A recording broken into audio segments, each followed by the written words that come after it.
টাকা দিয়ে একটা ম্যাজিক শিখায় দাও।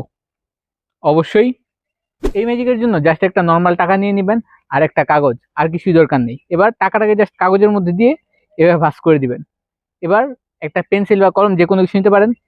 পেন্সিল বা কলম নিয়ে আপনি ঠিক টাকার কাগজের মাঝখান দিয়ে ঢুকিয়ে দিবেন, অর্থাৎ এখানে যাতে ভালো মতো দেখা যায় যে একদম টাকার মাঝখান দিয়ে ঢুকতেছে পেন্সিলটা।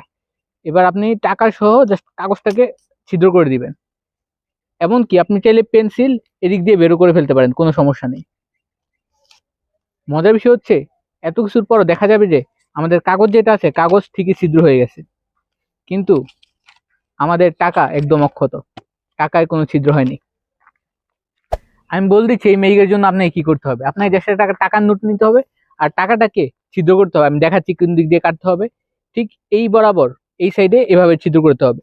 এখন আপনি যখন কাউকে দেখাবেন তখন জাস্ট একটা নর্মাল কাগজ নেবেন। কাগজ নেওয়ার পর টাকাটাকে এর মধ্যে রাখবেন।